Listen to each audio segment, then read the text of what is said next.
GENSI, c'est une très grande infrastructure de recherche qui a été créée en 2007 sous l'égide du ministère de la Recherche, du CNRS, du CEA, des 74 universités et d'INRIA. Le rôle de GENSI, c'est de mettre à disposition des supercalculateurs pour les chercheurs académiques ou industriels afin de réaliser leurs travaux de simulation numérique et d'intelligence artificielle. Alors, nos moyens de calcul sont installés et opérés dans 3 centres de calcul nationaux, donc l'IDRIS pour le CNRS, le TGCC pour le CEA et le CINES pour l'université. Enfin, on a une dernière mission qui est la promotion de la simulation et du calcul auprès des nouvelles communautés, incluant notamment les PME, avec un programme qui s'appelle SimCO.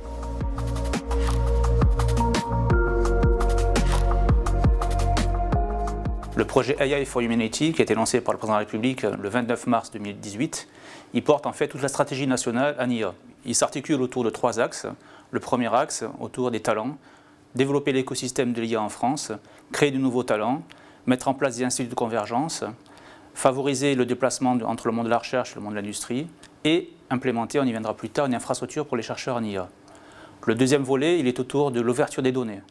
L'ouverture des données dans le monde de la santé, dans le monde des transports, de l'agriculture, de façon à ce que tous les chercheurs en IA puissent avoir accès à ces vastes espaces de données disponibles en France. Le troisième volet porte surtout sur une IA éthique. La loyauté des algorithmes, l'explicabilité de l'IA, de façon à ce qu'elle puisse être acceptée par toute la société et notamment par l'industrie.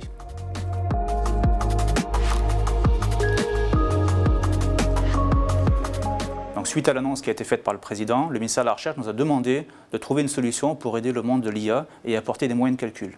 C'est ce qu'on a fait en achetant une machine convergée, donc une machine qui fait à la fois les besoins du HPC et de l'IA. Cette machine, c'est la machine Janzé qui est installée à l'IDRIS au CNRS.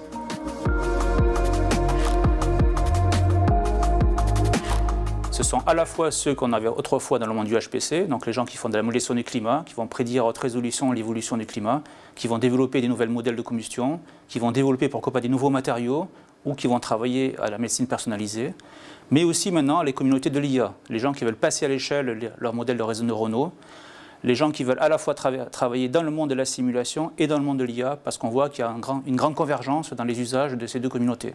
Donc tel est l'enjeu de cette machine Janzé, rapprocher à la fois le monde de la simulation numérique et du calcul scientifique avec celui de l'IA.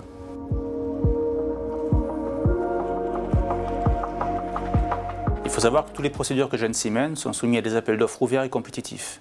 L'offre portée par HPE et NVIDIA était la meilleure d'un point de vue des performances, avec 2 partitions qui font au total 14 pétaflops, une partition de 6 pétaflops scalaires, une partition convergée GPU hybride avec plus de 1000 GPU qui était un peu notre cible interne pour adresser à la fois les besoins de la communauté du calcul scientifique et de l'IA. Le deuxième argument, c'est l'efficacité énergétique. Cette machine, elle va dissiper un peu plus d'1 mégawatt de par le refroidissement au chaud qui est apporté par la solution HPE. Et le troisième, c'est l'intégration dans l'ensemble de calcul, qui était aussi un des forts atouts de cette solution-là.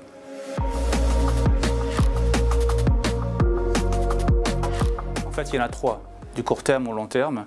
Actuellement, on est engagé avec HPE dans l'installation de la machine, certes, mais il y a aussi ce qu'on appelle un contrat de progrès qui vise à porter des applications scientifiques sur des GPU et de pouvoir faire étendre la configuration à la fin de l'année en fonction de ces résultats-là.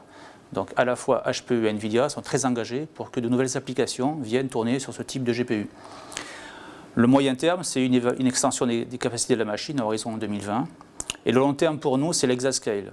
C'est à horizon 2022-2023, avoir des capacités de calcul 50 à 60 fois plus puissantes que la machine Janzé. Et pour ça, il faut tracer une ligne entre cette machine et cette future machine exascale et préparer au mieux les communautés. C'est un peu l'enjeu et le rôle de tous les jours de GENSI et de ses associés.